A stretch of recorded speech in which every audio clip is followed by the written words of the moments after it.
Show, Greg, how are you? Good, Martin. Good. Looking forward to another Thursday. I know. Bank holiday weekend up ahead. One of them. Public holiday. You need a break. I stopped calling them bank holiday Mondays after they destroyed the country. So it's public holiday weekend. Public holiday weekend. Okay. Cheers, Greg. Enjoy. Thanks very much indeed. Okay, it is 9 o'clock. Time for a news update. Let's go over to Donald Kavanagh. Thank you, Greg. Good morning. The HSE's been told there's a need to double the number of car parking spaces at Letterkenny University Hospital, responding to questions from Councillors Jerry McMonigal and Kieran Brogan at a Regional Health Forum meeting this week. Officials said there are plans for a further 125 spaces on top of the 1,100 already there, but both councillors say more must be done. Councillor McMonigal and Councillor Brogan sought and were promised a meeting on site with the HSE's Estates Department locally ahead of the publication of the hospital's development control plan. Councillor Brogan says that meeting will reap results. I believe there is capacity within the existing campus at the moment, so what I thought with my councillor colleague McMonigal that we would meet on site and have a look at all the options available. I think more can be done there around having space. Patients who in particular will be coming for appointments and stuff like that don't need the extra stress of worrying about will they get parked or will they not, and I think there's an onus on us to try and do something about that. The first witness has been called this morning at the trial of Jeffrey Donaldson over alleged historical sexual offences. It's the first week of the trial. It's expected to last between 3 and 4 weeks at Newry Crown Court. TDs are calling for new measures to tackle an increase in fraud. The National Economic Crime Strategy would provide a framework for banks, the Gardaí and social media companies to work together on the issue. The Dáil's Finance Committee also wants a mandatory fraud reimbursement scheme established. The committee's chair is Deputy Mairead Farrell. The way that this would work is that it's a 50-50 thing. This is the way it's working in Britain. It's that those who send and those who receive the money in terms of the financial institutions would, I suppose, back up that money. The issue here is, though, that obviously the issue of fraud at the moment is a lot more complex than just that. That doesn't mean that there will be a reduction in fraud, so that would only be one of the many recommendations. Atlantis area councillor is urging all campervan drivers to use the proper waste disposal facilities available throughout the county. Councillor Michael McClafferty says he was driving from Dunfanaghy toward Falcarra on the N56 earlier this week when he saw a campervan in front of him emptying water from a hosepipe underneath the chassis. Councillor McClafferty says he can't say for certain that this was wastewater, but either way, this isn't acceptable behaviour. I think it to be some sort of wastewater. I was actually challenged on social media with this, and they said to me that it was a person's kitchen sink water was going out. It doesn't matter whether it's kitchen sink water, grey water, bathroom water, shower water, whatever the case may be. My point of view on this full stop, it should not be going out and shouldn't be going out along our N56. And I would just appeal to all camper vans or caravans or otherwise, while you're here in the county, please by all means enjoy your county, but just be responsible with your waste. And Donegal County Council says the L2384 Cavan Hill Rosgear Road will be closed until 3 o'clock this afternoon to allow for necessary roadworks. Alternative routes are available via Port Hall or the N14. And the weather forecast: dry with sunny spells this morning, turning cloudier in the afternoon with some light rain and drizzle this evening. Top temperatures today 20 to 24 degrees Celsius with moderate south-easterly breezes. That's Highland Radio News. Back with news again at 10 o'clock. In the interim, check all the day's news on highlandradio.com. But for now, from the news team, good morning. To the one who hums songs while walking, or dreams quietly with big ideas. This day is for you. It's called Crunoon and Oak. On Saturday, June 6th. Over 1,000 free events will light up the country. Paint your world with wonder walls. Fly with Circus Explorers. Step into the spotlight with Youth Theatre Ireland. Unleash your creative spark. Find an event near you. See crinew.gov.ie. Supported by RTE. The talk of the Northwest, the Greg Hughes Show on Highland Radio. Yes, indeed. Hello and good morning. It is 4 minutes past 9 on this Thursday, the 20th of May, 2026. How are you all keeping? I really do hope you are very well indeed. And hopefully we can enjoy your company here for the next 2 hours in the Greg Hughes Show. We've got loads coming up for you, as always. So all the top stories, we'll keep you all across those. We look forward to hearing your comments. I'll give you the numbers in a moment. That and so much more besides. If you want to email the programme, well, it's comments@highlandradio.com. If you want to give us a call, 074 91 25000. Or if you want to WhatsApp or text, including your WhatsApp voice notes, if that suits you, 086 60 25,000. And if you want the visual experience of the programme, you're free to come and join us and join the watch party on YouTube, Highland Radio Ireland, which means you can watch that on your smart devices, you know, your smart TV, your Fire Stick, et al. And also we're on Facebook across all of our Facebook pages as well. So it's all good. You can stick around, listen, watch, whatever you want to do. We really do appreciate it. And I don't say that lightly, I mean that.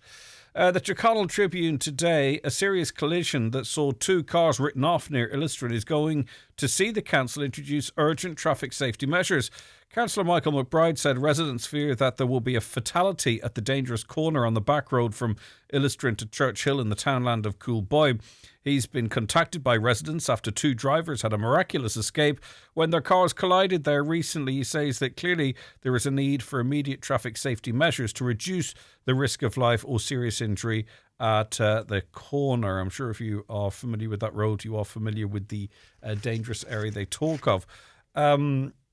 It says here that it's going to see the council introduce urgent traffic measures, which would be quite an advancement because normally, even when we see, quite serious concerns as it relates to safety, the problem is, getting them addressed. But according to the paper, the council is going to introduce urgent traffic safety measures there. Okay, well, that's good news if that's the case.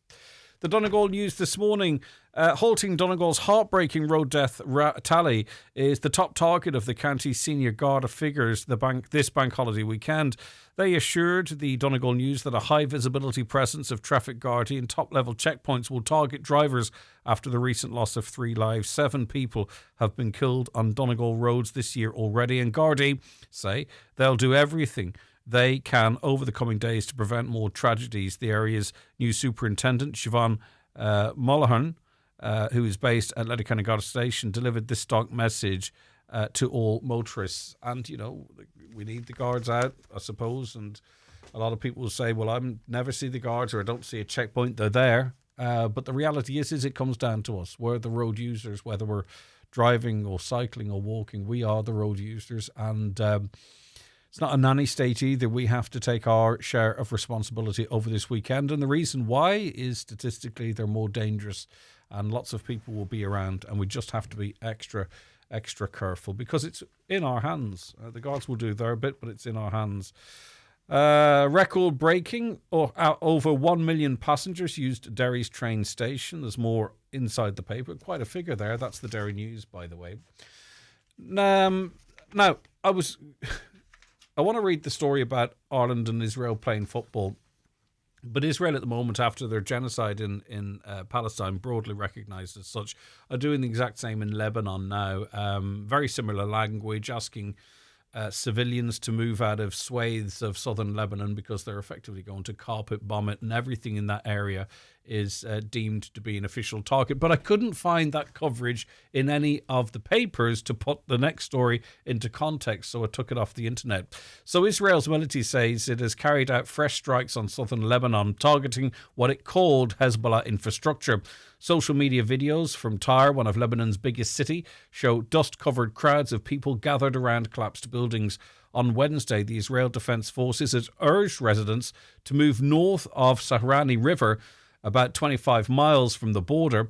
The IDF said it would act with extreme force, accusing Hezbollah of repeated ceasefire violations. Hezbollah, which has accused Israel of violating the ceasefire, said its fighters had clashed with Israeli troops on Wednesday. So this is the same as we saw in Palestine, sort of collective punishment. There's no justification if Hezbollah are firing rockets or drones or whatever it might be, but this is an entire population again being displaced and their infrastructure being destroyed to leave nothing for them to return. And why might Israel do that? But anyway, so that's what's happening. As I say, I couldn't find the coverage in any of the papers today. That's not a criticism. Maybe that developed overnight. But we're going to play Israel in soccer, which is remarkable. And we've heard the 2 ministers say that they are not going to attend, but we're asking our players to do so. I wonder how free is their will not to play against Israel if they so wish, because really what this does if we do play Israel, whether you agree with Israel or don't agree with Israel, this point still stands, so bear with me, please. If we are introducing bills like the Occupied Territories Bill, where we've made this bold commitment not to buy fruit and veg.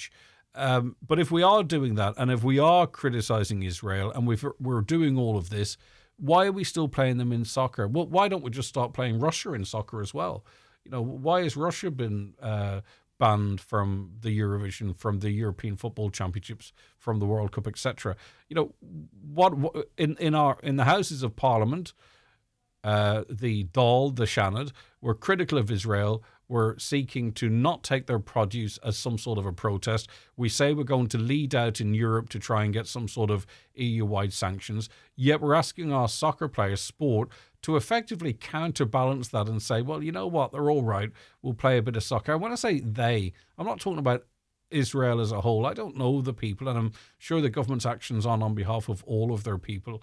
I'm speaking about the current government, the country, that is running the country. So I don't understand. The circle cannot be squared in my mind, but there is growing expectation in government, that's the Ireland government, that Ireland's forthcoming soccer matches against Israel will be moved outside the country amid rising security concerns. Ireland's players have been called upon to boycott the Nations League fixture in October in protest at the war in Gaza. Sports ministers Patrick O'Donovan and Junior Minister Charlie McConalogue both said yesterday they would not attend the fixture when asked if they would consider not going as a form of personal protest. Now again, if those two guys have decided they're not going, why? And why are we fulfilling these fixtures then? So the government can effectively say, well, we didn't endorse it, we didn't go, but our football players are being asked to do so.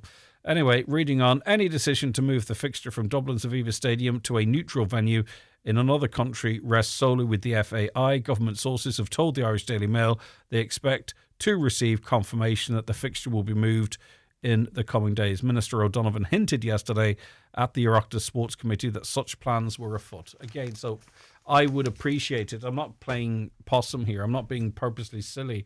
I just want some of you out there maybe to help me understand. 086 60 25,000 is the WhatsApp and the text number, or give us a call on 07491 25,000. Now, I know the audience is probably a little younger at this time of year, so I'll try and be careful with my coverage of the front page of the Irish Times. Traumatic instances to be recalled at Donaldson's abuse trial. Jurors in the trial of former DUP leader Jeffrey Donaldson will hear about difficult and traumatic instances the two alleged victims in the case claim occurred when they were children. Newry Crown Court has heard. During the opening of the prosecution case yesterday, the jury of 7 men and 5 women was told that Donaldson was always silent when he carried out the abuse on one of his alleged victims. He went on to inappropriately have contact with her. Jurors heard about an alleged rape of one of the alleged victims, known as Complainant B, by Donaldson. She was allegedly abused from the age of 7 to 13. The court also heard, which I think was very interesting to come from today's hearing, the court also heard of a church meeting arranged between Complainant B and Donaldson, this back in the mid-1990s, when he apologised for what he had done in the past. Now, I believe one of the complainants will will give evidence today. Very, very tough, very difficult on them, I'm sure. If you're over 50, be careful, be extra careful, because the scammers are targeting you. AI-generated online adverts promoting bogus state-backed investment schemes are being used by sophisticated scammers to target over 50s who own the bulk of Ireland's savings glut, they call it here. This is in the Irish Independent. Figures from Ongada Síochána show reports of investment fraud rose by more than 20% last year, with losses exceeding 20 million. Right, so this is why we do these scams. A lot of us might go, well, I'd never get caught out with that, but people are getting caught out every day, and that's why we have to make sure we platform the issues. That continued into 2026 with criminals swift to jump on opportunities created by emerging AI technologies. The fraudsters are using increasingly realistic AI-generated images and videos of politicians and business people to trick consumers. But the bottom line is this: do not do not invest or give anyone money or details unless you literally know them. You know, why would you do something like that online with your nest egg that might be there for you as you get older? The Farmers Journal: winter finishers continue to reel from persistent beef price cuts, which with base quotes for bullocks dropping a further 10 cent to 6.30 to 6.40 a kilogram this week. Someone scribbled all over the paper, so I'm struggling to read it here. Heifer quotes have dropped to 6.40 to 6.50 a kilogram. Finishers are currently staring at losses of 500 to 600 euro a head on autumn 2025 purchases of store cattle. It is a problem. It is a problem indeed. Some people are not making back the money they have invested. The Daily Sun, the Irish Sun, tells us that just over half the 2,706 complaints against Gardaí to Forsa, the office of the, it's not Forsa, is it Forsru? The office of the police ombudsman were deemed admissible. 27% related to dissatisfaction with Garda investigations. Roads policing accounted for 15% of complaints and 12% over concerns during arrests. Half of the admissible complaints were referred back to An Garda Síochána to resolve. The figures in the annual report published yesterday cover the last 9 months of 2025. So 2,706 complaints, and over half of those complaints stroke criticisms were deemed to be valid. And finally, there's a picture this morning of Michael Kelly in most of the papers. He's the American chap who was arrested in relation to the death of Michael Gain. And maybe you missed it, but he was arrested eventually.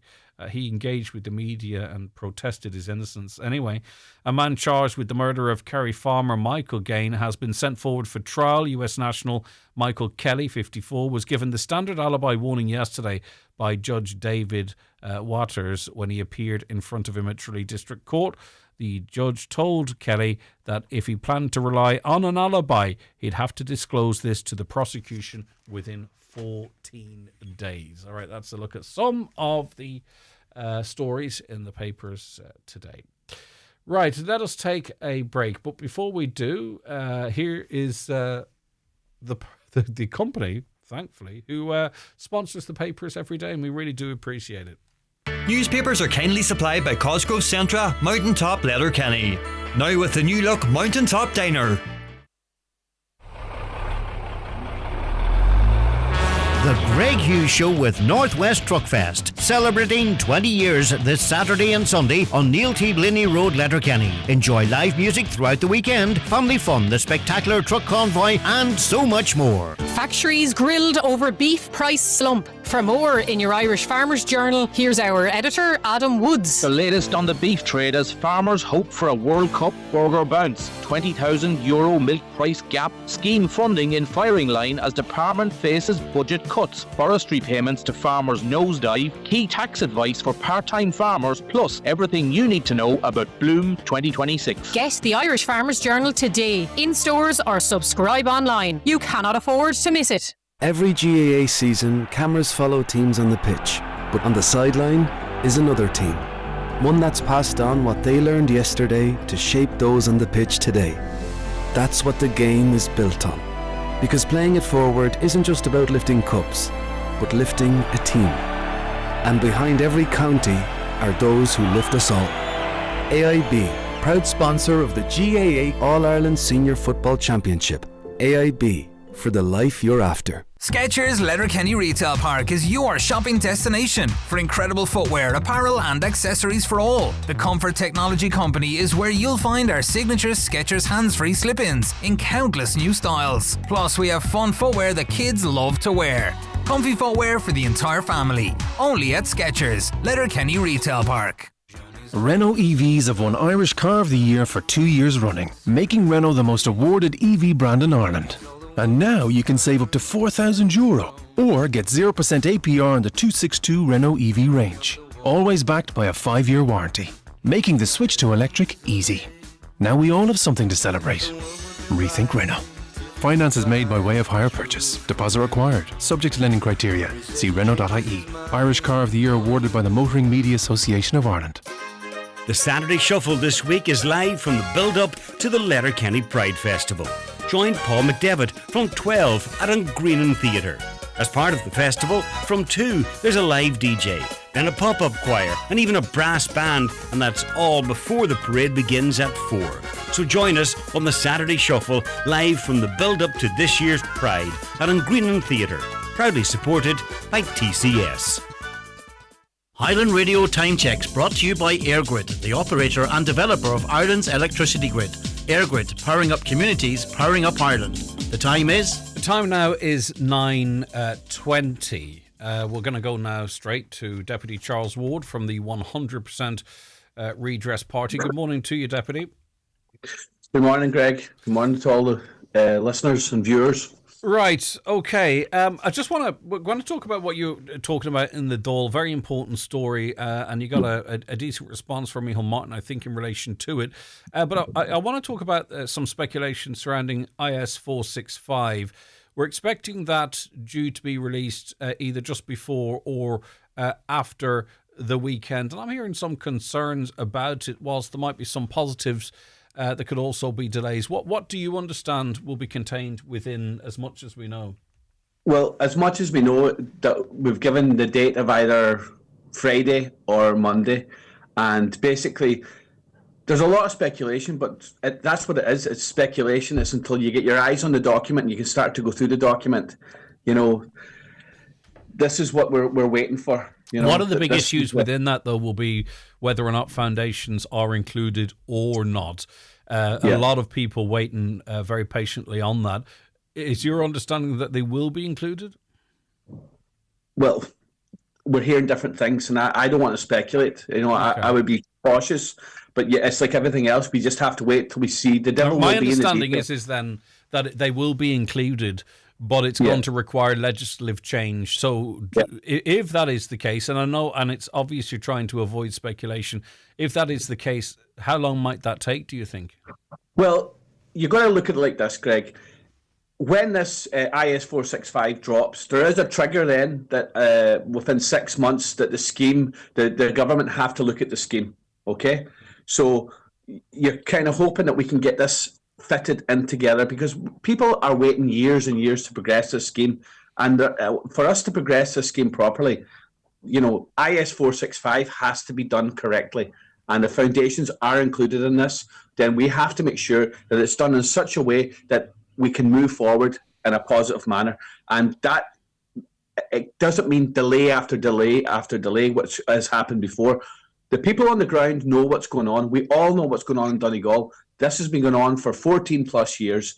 It's time now that the government do the right thing by the people, and let's progress this. My concern would be that you know, it is already kind of stalled to some extent for an awful lot of people, and rather than a positive announcement potentially on founds, that actually it'll even lock it up more, because people that might be on the fence of progressing might wait until such time as they know precisely how foundations would be included, how that would be covered by the legislation, and how that would be covered financially. So in a way, if we get that announcement, is there a danger that this could quite literally push the pause button on this scheme? At the moment, that you would think that, because the government's built-in trigger when IS-465 is published means within a 6-month period they would have to review it. What I would be pushing for is that review starts immediatly. As soon as IS-465 comes into play, we're on it. But the problem is we're heading into the summer recess. Yeah, this is the problem, you know, and I think that we need to actually pursue this now. We need to pursue it and make sure that we have a way forward, because, you know, every time it's delay after delay. And Greg, you know, you've covered this for years. We've got into how many summer recesses from 2020, 2021, we were waiting on stuff, legislation, and now it's coming to the stage again where this could be potentially the same issue again. But this time the scheme has to evolve, and it has to include the foundations and the amount of people that are left behind. And it's a series of small fixes in the long term that could actually get people out and help them get on with their lives. Okay. Well, listen, we will obviously analyse and break down the implications of all of this. It might be Tuesday before it's released. It's a public holiday on Monday, but I don't know. Maybe it's just a case of hitting return on a keyboard.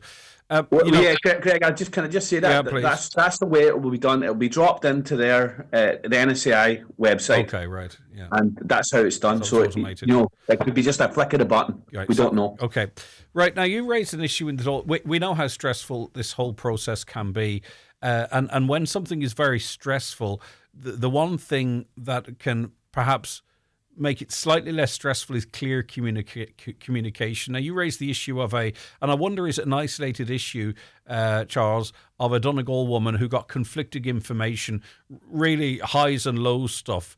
So outline that story that you gave the Dáil yesterday.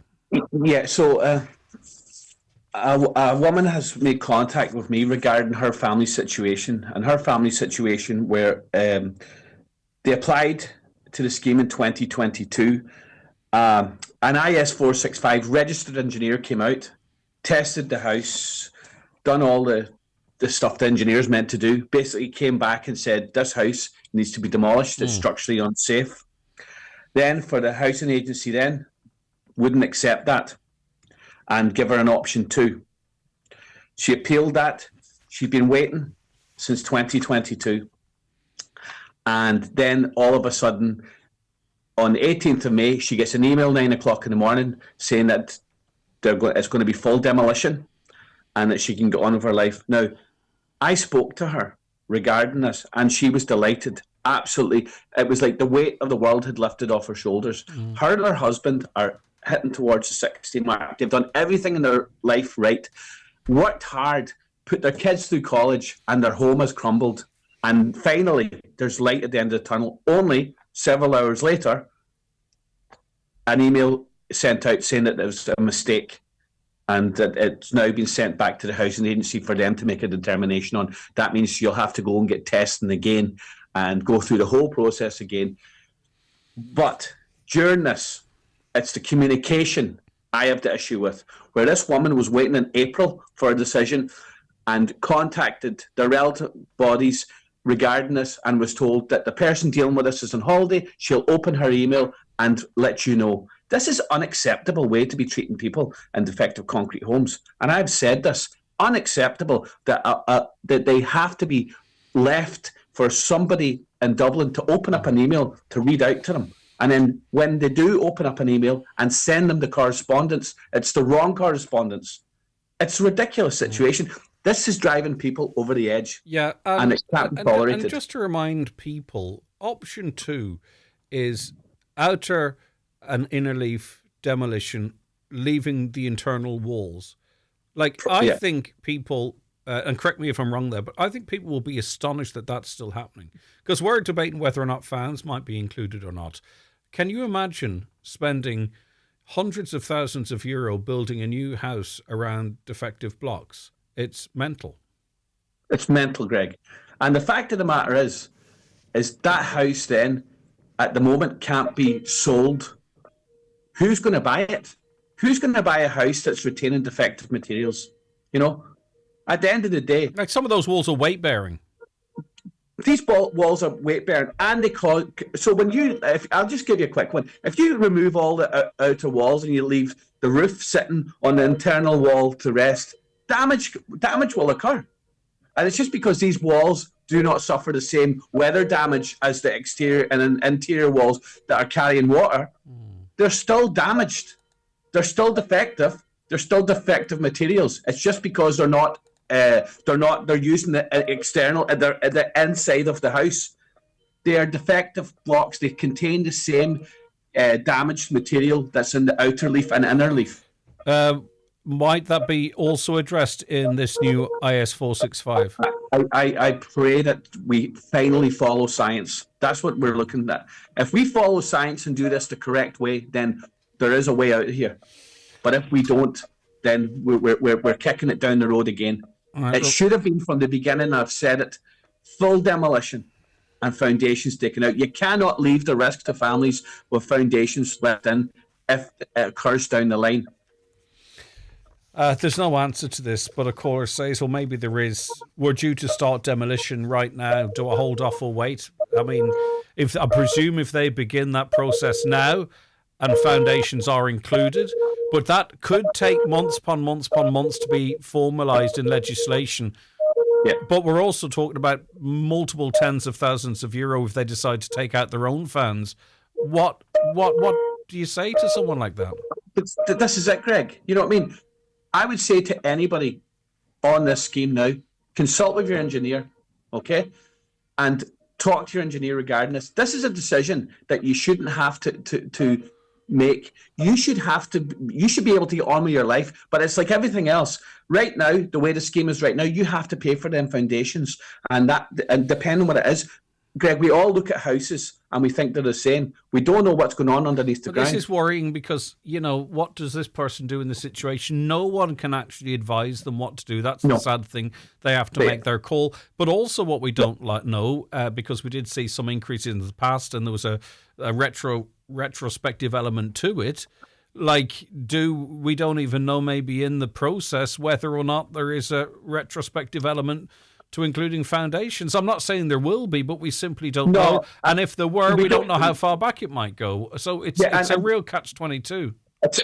And Greg, we have to remember there was a number of families left behind with the last retrospective payment that never received it. And it's a tiny number in the wider scale of things. It's crazy. It was a couple of million. Yeah, it's crazy. It's a couple of million. And I just want to say something when I've got you on here. I'm doing another QPL today regarding a family with a disability who have an outer leaf remediation granted to them. They have the lady of the house. She was paralysed in a car accident, and basically what happened was there's a disability hoist hooked onto the wall of a house that's crumbling, but they've given them outer leaf remediation. And I cannot understand how an engineer could come out and look at a structured building that's failing and give it outer leaf remediation when the inner leaf is just as bad as the outer leaf. And somebody with a disability is depending on that internal wall to support them. Yeah, so I just want to make sure I get the language right and I'm not correcting you. When we say outer leaf, it's both the inner and outer external walls. So it's outer leaf is the outside, that the plaster's attached to outside. Yeah. They've been given an outer leaf remediation, okay? What option is that then? That would be it's a hybrid between 2 and 3. Right, understood. Okay, I get it now. I get it. So two is both external walls. The hybrid between 2 and 3 is an external wall, but you keep the internal wall and the internal walls. But so what's happening here? This is an extension that was built onto a house. Okay, This lady's extension is crumbling. They've given her an outer leaf remediation. Okay, it's unacceptable. She's a disabled lady who has the hoist attached to the wall. The hoist is attached to the wall, each end of the wall, to help her get out of bed. This wall is structurally unsound and unsafe inside. But an engineer and the housing authority have looked at this and said external leaf is okay. Have we been... the outer leaf needs to be replaced. It's crazy. Given any indication as it relates to social housing? Nothing yet. Okay. Nothing yet. Right. Right. We'll leave it there. Thank you very much indeed. That's 100% redress. Deputy Charles Ward. What do you think about that? Does that affect you? 086 60 25,000. It just goes to show, and people are under so much stress and pressure. It's it really is. Until we get this right, and we have to get it right, but until we do, the emotional stress, it's chipping away at people's years. There's nothing like financial or home stress. It's up there with the worst stresses, and there's just no doubt that high stress, high pressure like this has a negative impact on people's mental health. Sadly, we know some people have ended their lives over this. There isn't a plaque or a list of names, but we all know. We know, don't we? Because they simply could not take it for many, many different reasons. But before that, there is this very negative impact on people's physical and mental health as a result of the stress. Okay, back with more shortly. The Greg Hughes Show with Northwest Truckfest, taking place this Saturday and Sunday on Neil T. Blinny Road, Letterkenny. Gates open to the public at 4 p.m. on Saturday and 12 noon on Sunday, with proceeds to Cancer Care West and the Irish Cancer Society. Why not upgrade your lawnmower with the great scrappage deal available at Watson Hire? Trade in your mower and you'll get €50. Yes, €50 regardless of what condition it's in. So get your garden sorted now with this great scrappage deal from the range of mowers at Watson Hire, Lisnenan, Letterkenny. The Right Price Tiles wood flooring and bathware. We've lost our marbles clearance sale. Get up to 70% off all your favourite products. Everything's in stock. No waiting for months and no sneaky price hikes. Just premium quality that won't break the bank. The up to 70% off sale at Right Price Tiles wood flooring and bathware. Stores nationwide. Sale ends Sunday. The new Seat Ibiza and Arona have arrived in Ireland with smarter design and everyday comfort. Discover the Arona, a confident SUV that's easy to enjoy. Or slip behind the wheel of the Ibiza, the compact icon with sharper styling and intuitive technology. Everything you need and more with exceptional design and the same great value. So why wait? Book your test drive today. Visit your local Seat retailer or discover our latest offers at seat.ie. Seat. Expect more. To celebrate Crinnean the Nog on Saturday, June 6th, we are calling on the young people of Ireland to unleash their creativity and imagination through letters, poems or songs. Here's a letter that was submitted last year. I'm one of the children of Ireland, and I love to create. Some of us build things, some of us draw, some of us dance, some of us imagine quietly, but all of us have ideas. And Crinnean the Nog is our day that says, your ideas matter. It's not about winning or being the best. It's about making something, anything, that's ours. Like a song with no words, a drawing that makes no sense, a robot made from cereal boxes, a dream that doesn't need permission. Thank you for helping give us a National Day of Creativity. Submit your letters, poems or songs at imaginationpostbox.ie or at Central Library, Letterkenny, and your entry may be selected and read aloud on air. Crinnean the Nog, unleash your creative spark. Don't miss the Northwest Truckfest, celebrating its 20th year this Saturday and Sunday on Neil T. Blinny Road, Letterkenny. Enjoy live music throughout the weekend and a truckload of family fun. This ad is sponsored by Donegal Oil. 9121633. A caller says, is it true if you take down a defective block home, you cannot use the bison slabs again, yet they expect you to build on the same foundations? I'll throw that out to our listeners. Someone would know. That sounds like not the right thing, but maybe. I don't know. Let me know, please. I'll just put out that question again. Is it true if you take down a defective block home, you cannot use the bison slabs again, yet they expect you to build on the same foundations? General texts coming in here now. I'm sick of local business personnel on Main Street who's using the public footpath for parking and not just for offloading goods. It's there all day. You probably know who you are. On the issue of Israel, hi Gregory, Ireland's fixture against Israel. The game should not be played anywhere. Government position is what we have come to expect, words but no action. How, as a government, can you recognise a genocide and at the same time invite their representatives into our country? Feeble excuses that politics and sport should be separate. Well, we know that that's not the case because we take stands in this area previously. Sport and politics have always been intertwined. What about FIFA? Peace presentation to Trump. Micheál Martin, Simon Harris and every government representative are complicit. Words mean nothing. We need action, and now we have a chance to do something. Morning, Greg. We absolutely should not be playing Israel or having any involvement with the country. Nobody should until they're held accountable for the horrific atrocities that they have done and are still doing. Mainstream media rarely cover what's actually happening in Gaza or Lebanon most of the time. Israel is portrayed as the victim. It's awful. In years to come, our grandkids will be asking us why we all turned a blind eye. Yes, we reflect on history, don't we? We say, well, how could that have happened? And yet here we are living it live now. Right, on to something completely different. Sinead joins me now. Hi, Sinead. Hey, Greg, how are you? I'm fabulous. What about yourself? Oh, a wee bit stressed out, a wee bit late for a wedding, but sure. You're not the bride, are you? No, definitely not the bride. I was going to say, because that'd be okay, right? You know, it's okay if you're a little bit. So I won't delay you. We're trying to reunite people with stuff, right? So the question is, are you missing 2 bags of shopping? Tell me the story. So, yesterday I finished work a wee bit earlier to get my hair done for the wedding today. I was parked on Main Street from roughly 5:10 until 5:45. And then I went into Super Value for the guts of maybe 5-10 minutes from 5:45 to 6 o'clock. And last night I noticed there was 2 bags in the car, but I just assumed the sister put the recyclable bottles into the car. And then it was only this morning I looked more into it, and I was like, hold on a minute here, there's actually groceries in here. So I took it in and looked at it. And yeah, there's a few things. Now, there was ice cream, and I'd say the ice cream is definitely gone with the heat that's in it. But there is one thing that is very salvageable, so I'd love to return that to them because I won't use it. Well, now you'd have to tell me, or maybe you can't. It's okay. It's just a bottle of alcohol. Oh, right, okay.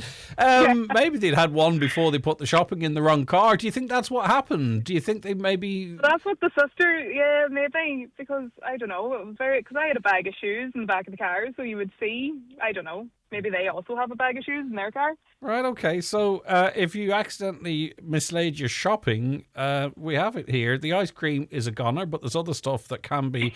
But there's 2 things, Sinead. Please lock your car when you're not in it. Don't tell me, Greg, I'm being flat out being told that. I'm getting Garda Grania Doherty onto you every Tuesday morning. She's saying the same thing. Come here. I'm only messing. I am the biggest culprit at that. I am. So I'm not having a go. I'm only joking. Right. So were you in Dunlow yesterday? Did you misplace your shopping? Sinead, do you want to give a shout out to the happy couple before I let you go?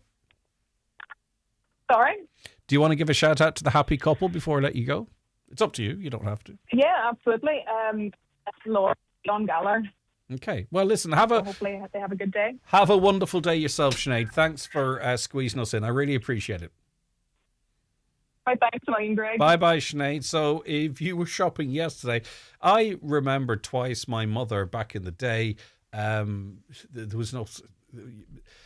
It was when people used to go into banks, so mum and dad would go into Donegal town, park outside the AIB there, the usual stuff. Dad would sit in the car, double park, don't you know. Mum would run into the bank. But on 2 occasions, she opened the door, fully got into the car and sat there and looked at the fella driving the vehicle and was like, well, that's not Sylvester. What do I do? And I had to get out of the car. Twice she did that, which is quite amusing watching on. Have you had any issues like that yourself? Ever got into the wrong car? But anyway, listen, I don't want to detract from Sinead. She wants to reunite these items in this bag to the rightful owner. Independent councillor Declan Meehan is my next guest, and he's joining us to outline his calls on the HSE to review how breast check appointments are allocated, because 40% of women called to attend for breast check did not attend the first screening. These are new figures, Declan, but it's not a new problem. This is something that has been going on for quite some time. We need to get to the bottom of it, don't we? Absolutely, Greg. This is a critical women's health issue, and breast check provides an excellent service, but it's very much dependent on people attending and people knowing when and where they should attend for their breast check appointment. It's also very dependent on them being called within the timeframes that they're supposed to be. So breast check is designed for as a screening program for women between the ages of 50 and 69. But even on breast check's website, you can see that the information provided from the HSE says that you might be called when you're 50 or you might be called when you're 53. But the reality is, by the time you're 53, you should have been called twice, never mind for your initial appointment.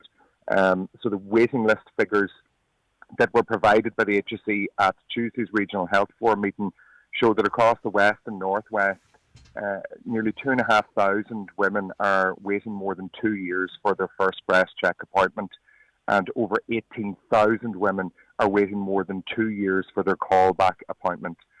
So there is clearly a huge issue with breast check, and I would argue and certainly put it to the HSE on Tuesday that there's something wrong with the appointment allocation system and communication with women when 40% of women nationally are not turning up for their first appointment. That 20,000 figure that you mentioned when you say, they're waiting more than 2 years for the first breast check. I mean, they're not actively waiting. They haven't signed up. They're on a list effectively.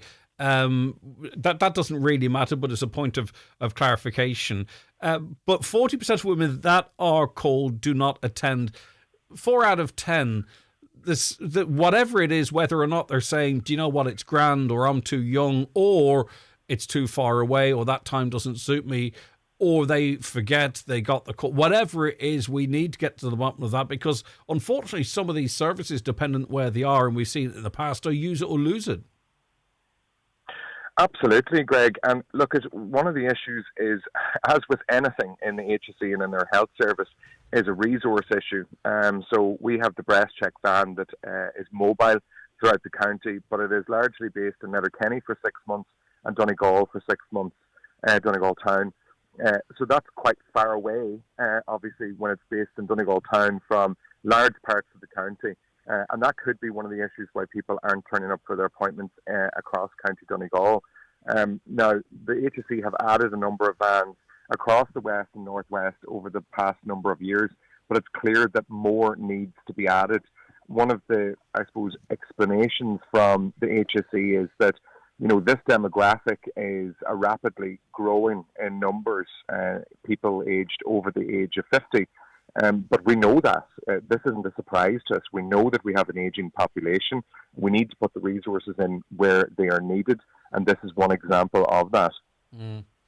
Yeah, it definitely needs an investigation to find out what the situation is. You're to raise that on Tuesday, are you?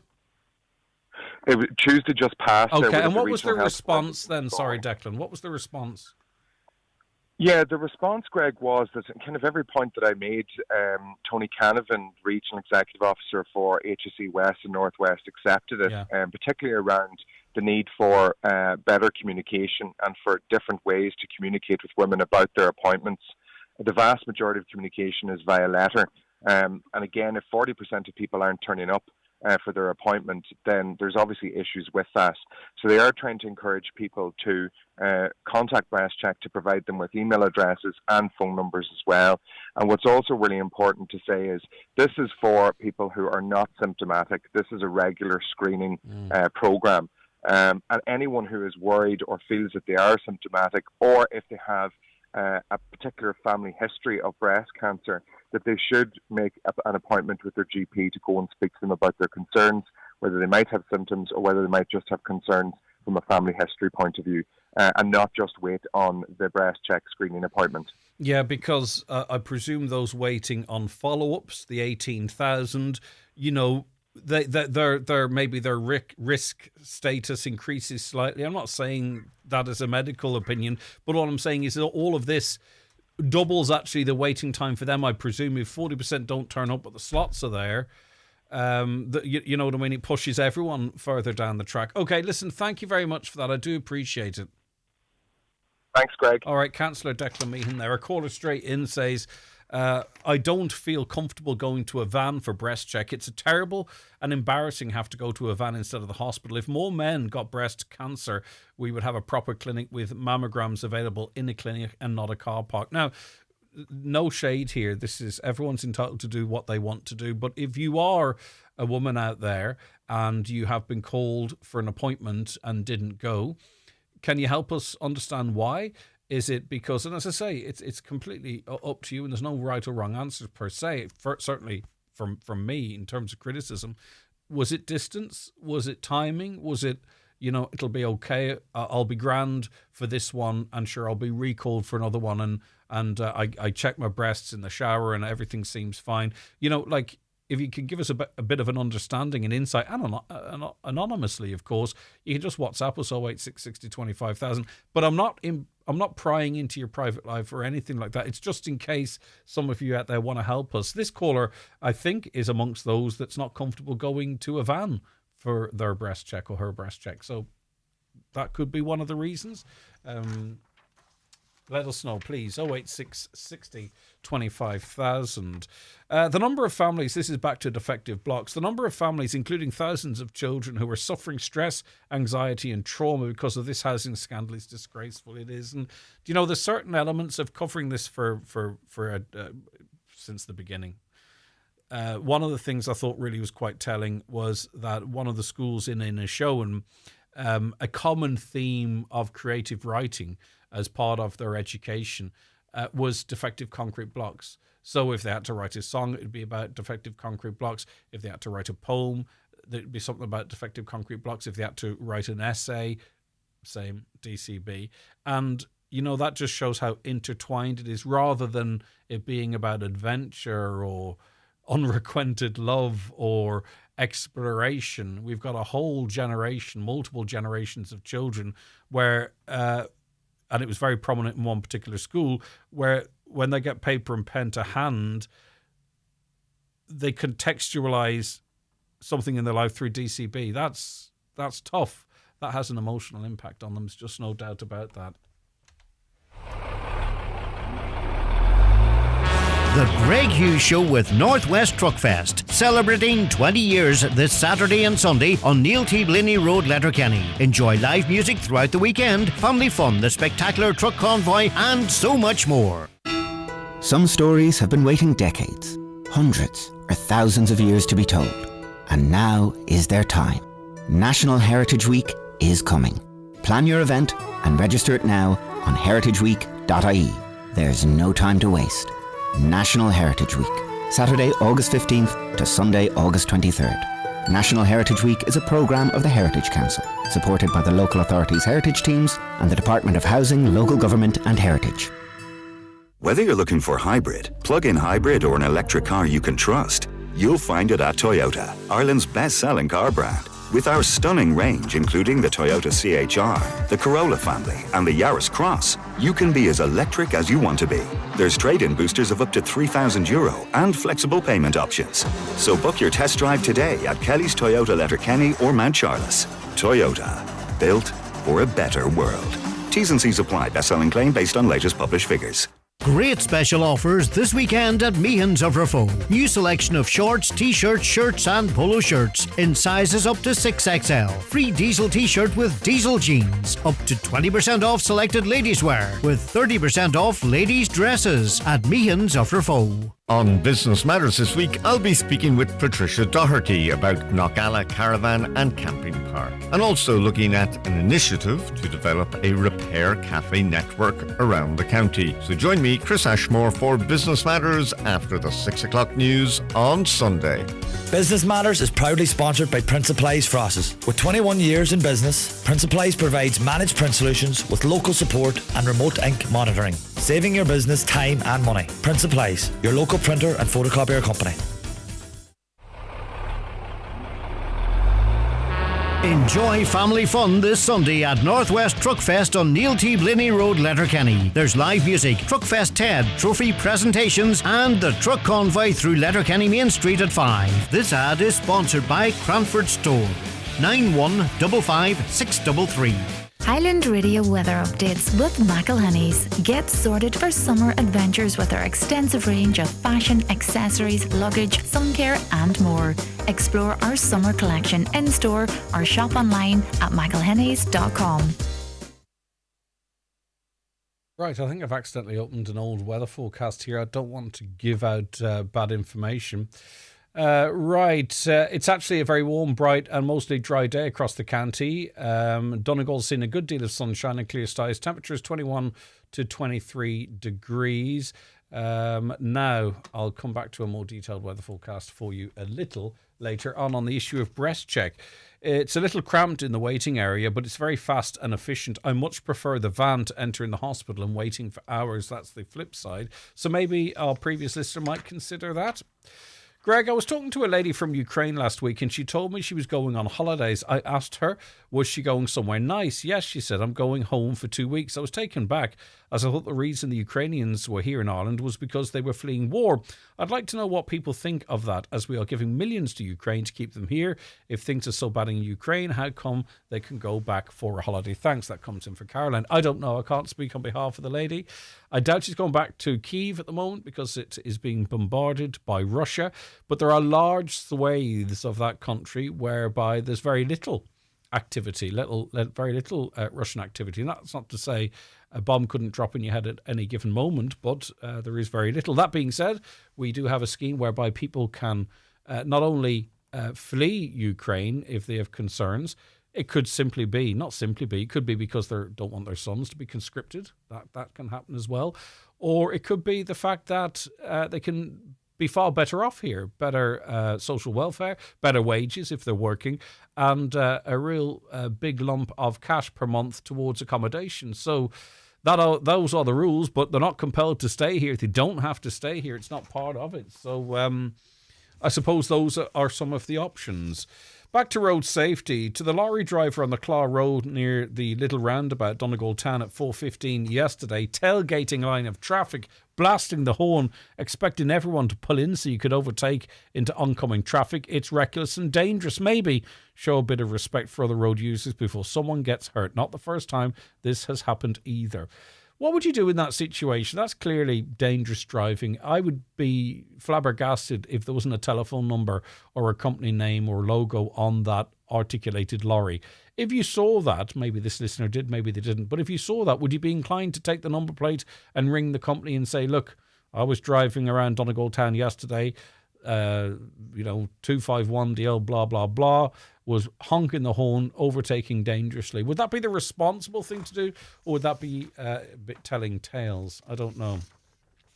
Good morning, Greg. Any possibility you can discuss how the new EU Pact on Migration and Asylum officially comes into law on June 12th across the European Union? What will this mean for us?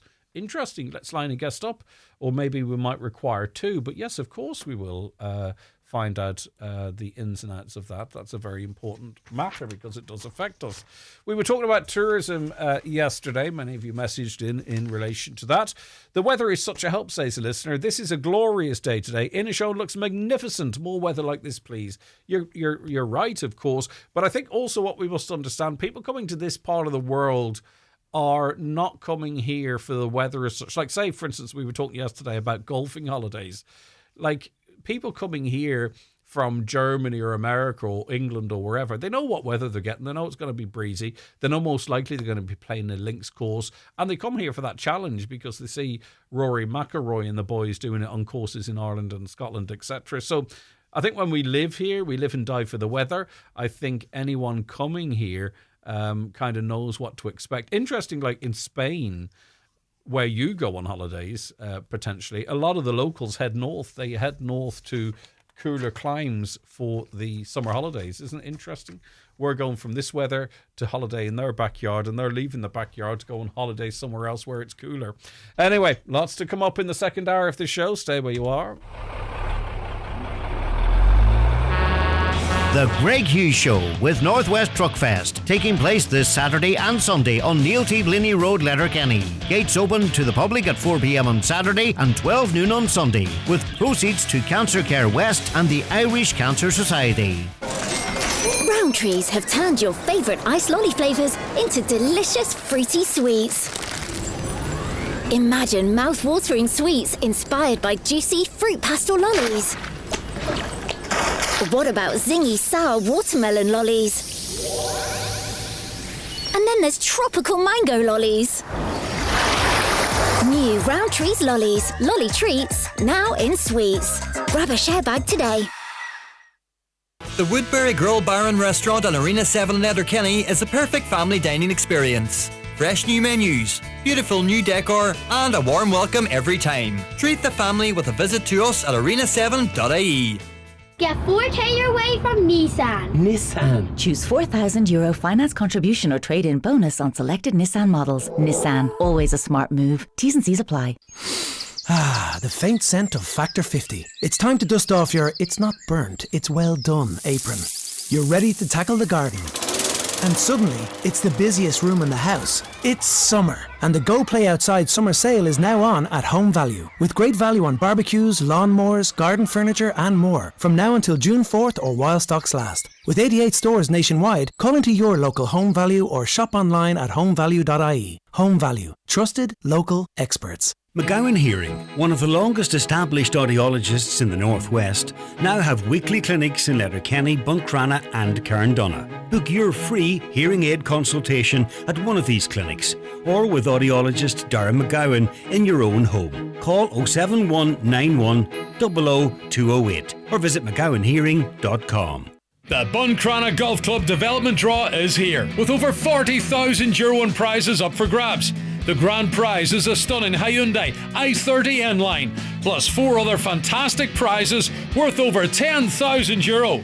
Tickets are available online at driveathomedraw.ie or from any club member. Don't miss your chance to win big and support Buncrana Golf Club. Get your tickets today. Live, on air, online and on the Highland Radio app. This is Highland Radio News. Good morning, it's 10 o'clock. Donal Kavanagh at the news desk. The HSE's been told there's a need to double the number of car parking spaces at Letterkenny University Hospital, responding to questions from councillors Jerry McMonigal and Kieran Brogan at a Regional Health Forum meeting this week. Officials said there are plans for a further 125 spaces on top of the 1,100 already there.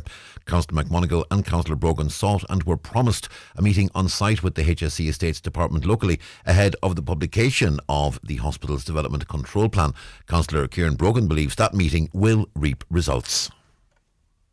I believe there is capacity within the existing campus at the moment. So what I thought with my councillor colleague, Sarah McMonigal, that we would meet on site and have a look at all the options available. I think more can be done there around having space. Patients who in particular will be coming for appointments and stuff like that don't need the extra stress of worrying about will they get parked or will they not. And I think there's an onus on us to try and do something about that.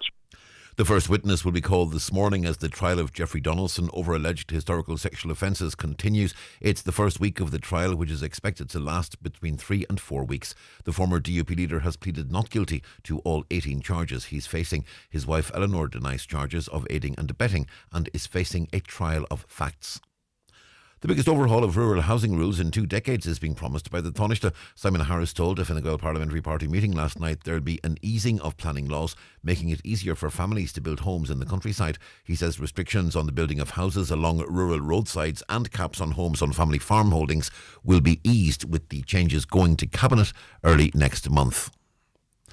TDs are calling for measures to tackle an increase in fraud. The National Economic Crime Strategy would provide a framework for banks, the Gardaí and social media companies to work together on the issue.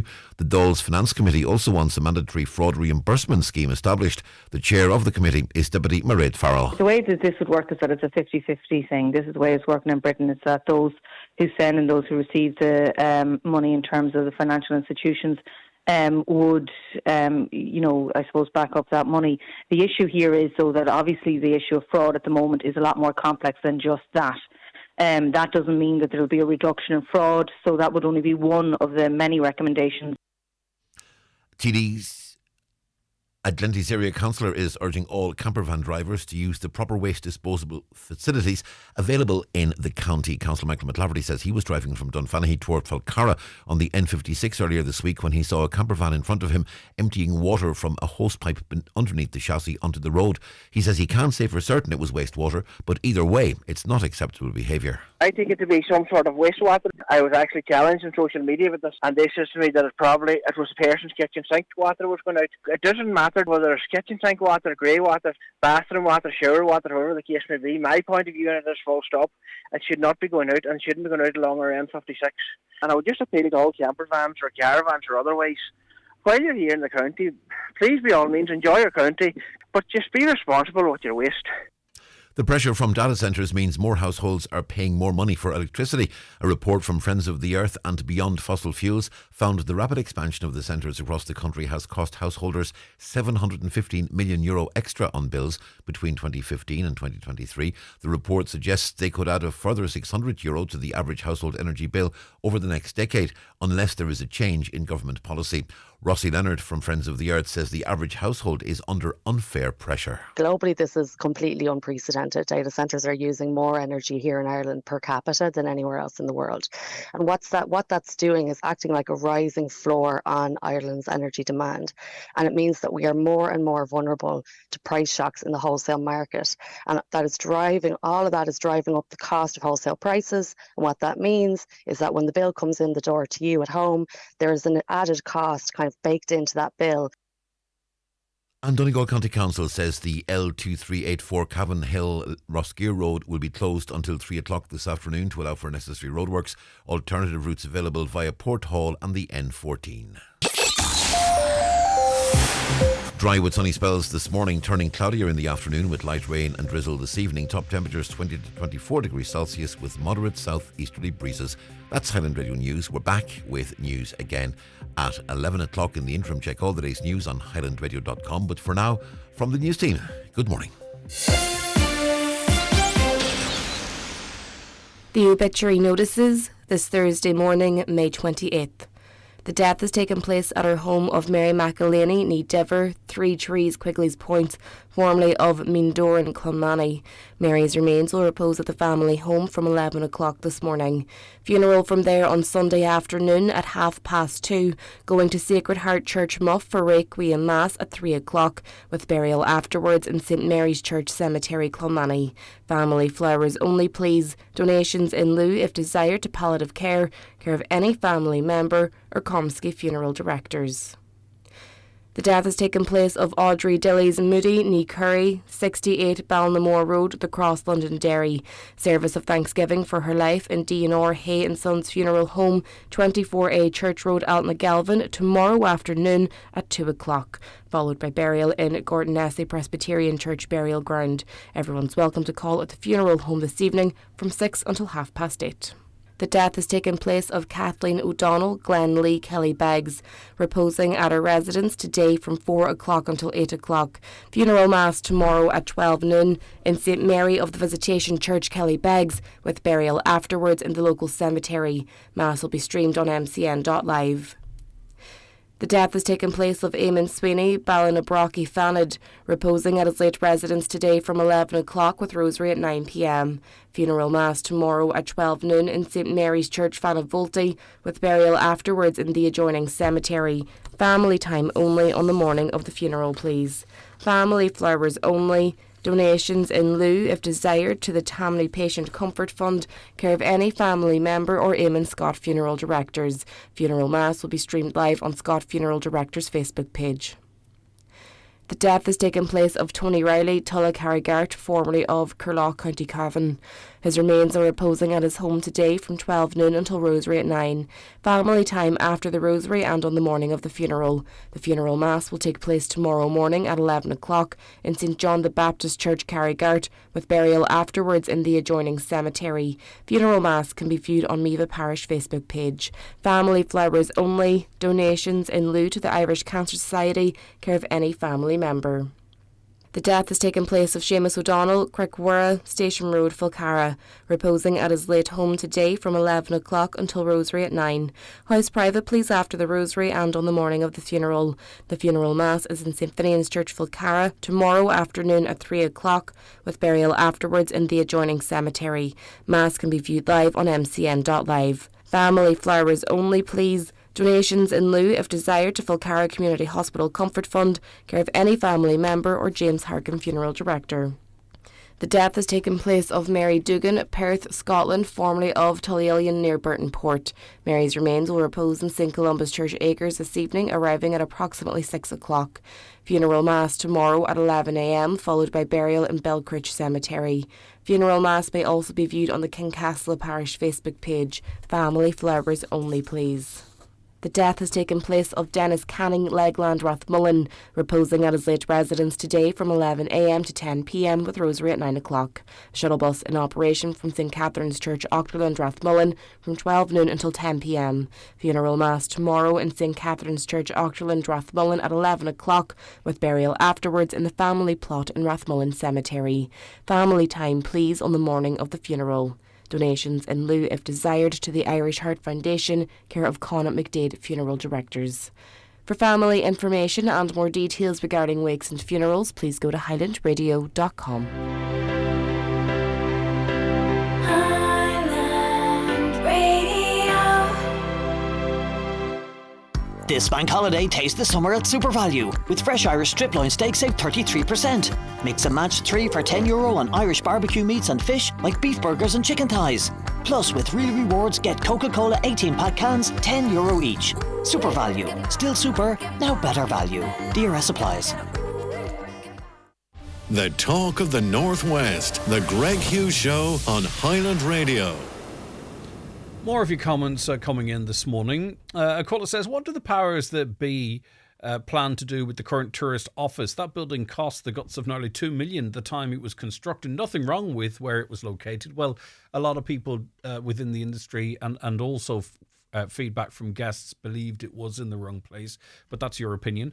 It has now moved temporarily to On Green on Theatre to eventually, it seems, move into the courthouse on a permanent basis. So that's where the tourism office now, just in case you're advising people where to go. Interesting question, what to do with that old building. I was at the opening of that building, actually, now that I recall. I think I was. I certainly was at... Maybe it was a different launch. I thought I was at the opening of that anyway.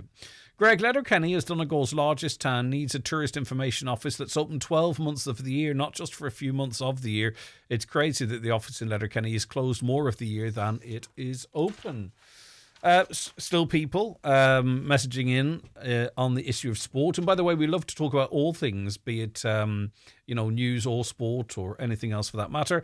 A caller says, Ryan McHugh's incident at the weekend, straight red for sure, but David Clifford came on. That happens in nearly every game, so calm down, lads. Come on, it's a man's game. That's what football used to be, real ding-dong. But you can't draw blood either. I do understand where you're coming from, but there are levels, right? And young McHugh, he's not young anymore, is he? He would get his fair share of abuse on the pitch, and some of that is just the cut and thrust of the game. But we were talking to the lady behind Clan & Co. It's not for dating. Some people have become dating or have started dating as a result of attending some of their events, but it's about creating friendship groups and what have you.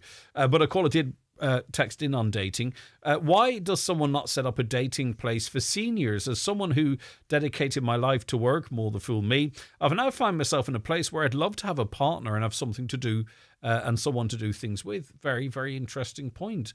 Of course, people would suggest, join a club or start a sport or hobbies or whatever maybe you are. But I think it's nice if you're in that space to find yourself in a space where other people of a similar age or interest are also looking for dates. I don't know, would you be in favour of such a thing? Lots of you messaging in on breast check too. I recently had a mammogram in the van. No issue with it. Nice and clean. Two lovely and caring nurses. It's based in Donegal town at this time. Alternates with Letterkenny, as we heard. I travelled from Inishowen. Just think it'd be good to have one based in both places. Thanks. Yes, indeed. Yeah, thank you. Good response. Morning, Greg. I went to my breast check appointment 2 years ago. Just routine. I had no cause myself to go, but just took up the offer. Very professional and private, seeing it's a mobile type van. Anyway, just as a precaution, I was sent to Galway for further examination, but thankfully all was perfect. My point is to take up the offer. It's only 15 minutes and could save your life. And it's quite interesting because I interviewed someone not too long ago who had a screening done. I don't believe it was part of breast check, but they had a screening done and it was clear at that time. And then they got the breast check call for the screening. And this was only a short couple of months later, and they were hooning and hawing as to whether to go or not, and they did go, and it did identify very early stages breast cancer, and thankfully they've gone through the treatment and are well now. But it just goes to show, if that person had attended the invite, the cancer potentially could have progressed. Right, now, a new campaign is encouraging you to order your tea or coffee as Gaeilge and get a discount. It's another brainchild of Líonra Letterkenny. Barbara Nicol is the coordinator there and joins us on the programme now. Imagine why, Barbara, thank you very much for joining us. Imagine why, Greg? Right, so nice little offer, I suppose. How did this come about, and I suppose how many businesses are involved? Okay, so this is all part of a campaign that we're running at the moment about be a Gael, Lord Gael. So, be a Gael and speak a bit of Irish every day. So we have about 300 people signed up for that at the moment, and we wanted to give people a very practical way of doing that, as well as, boosting what we do in and around the town with the businesses. So we have 10 cafes signed up for this. So this will run for 10 weeks from the 1st of June to the 9th of August. And we will have a spotlight on a different cafe each week during this camhuirt or trail of cafes around the town. It's not a quiz. You're giving people all the tools they might need to give it a go. And that's what it's about, isn't it? It's giving it a go. So the participating cafes presumably will have the phraseology on show, or it's available for people to scan and get a hold of themselves. Well, we have phrase cards. So we have phrase cards left in all of the cafes that are involved, and people can pick one of those up and take them with them. A lot of people have already picked up our original phrase cards. So this is a different one that is all about, ordering tea and coffee. And they can take those with them. They can also pick up a loyalty card or a trail passport, as we're calling it, and get that stamped for every visit when they go in and they order in Irish. And then they're able to register that with us, send us a photograph in at the end or whenever it's full, and they'll be entered into a draw for a €100 voucher. So we're having a bit of fun with the names of the coffee. We are aware that, yes, you can just call an espresso because it's Italian anyway. We are, so we've called it a Café Fui Vru, which means cafe under pressure, because that's how you make an espresso. Yeah.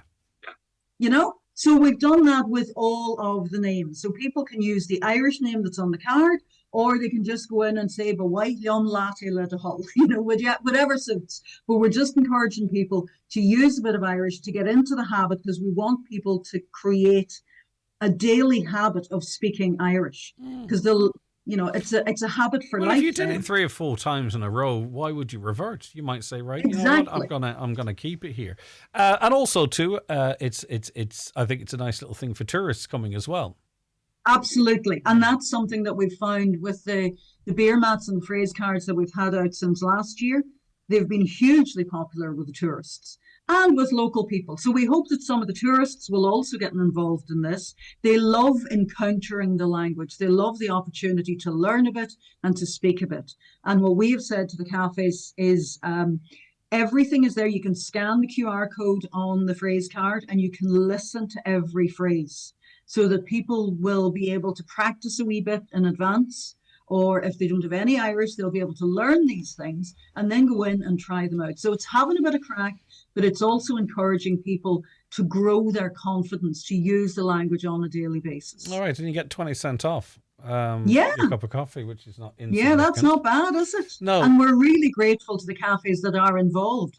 We have Kernan's, Hatch, The Counter, The Kitchen, Sonder, Brew Lab, Himalayan Cafe, Ella, the new Kernan's as well, opposite Dunn's, and O'Hare's. And it's a big deal that they're all involved. And our Kirkle Cora, for the next 10 weeks, we'll be on a camhuirt as well, because we'll go to whichever cafe is on the spotlight for that week. And we will have our Kirkle Cora in that cafe. So it's all a bit of crack. Excellent. Well done. Thank you very much for that. People can get more information. How?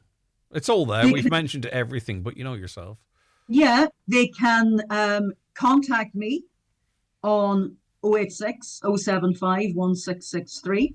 They can have a look at our website, leonralc.ie. They can call into any of those cafes that I've mentioned, because they'll all have their phrase cards and their loyalty cards available. And as well as that, there are posters to go up in the windows explaining what people need to do, given the details of the calendar of which cafe is on when. So it's all there. Okay. Listen, thank you very much indeed. Look after yourself, Barbara. Pleasure as always. Barbara Brittany Cahill there. Now, we were sent in an appreciation post, which is nice to share. So let me do that for you now. Hi, Greg. I hope this finds you well. I just wanted to relay how grateful I am to a member of staff from Letterkenny Hospital. My elderly dad has been re-diagnosed with cancer, huge blow, as is for all families inflicted by this horrible disease. We are anxiously awaiting a call for a CT scan to determine if there is any spread. As you can imagine, it's a difficult time. We got a call on Monday to say he could be seen on Wednesday at 8:50 a.m. for the scan. The gentleman calling was named Ronan. From the minute he said hello, I could feel the warmth, compassion and empathy in his voice. He went above and beyond, taking so much time, detailing the best entrance that I could drop my dad off so he would have the least amount of walking to do, and where I could obtain a wheelchair and how to get parked up. Fast forward to this morning, the hospital journey normally takes us around 50 minutes from home. So to be there in good time, to get him out and get parked, I left home 1 hour and 30 minutes prior to the appointment time. On approach to the O'Donnell Park area, I soon realised there was quite a long tailback. I'm sure this is probably normal now with work and school traffic, and we faced the same again at the Glencar Road, resulting in us not reaching the hospital until 9 a.m. I was so grateful of Ronan's advice and was able to drop my dad at the old A&E entrance while I parked the car. I rushed and finally got to the radiology unit at 9:10. As you can imagine, fairly frazzled, and my elderly father very unsettled at being late for the appointment.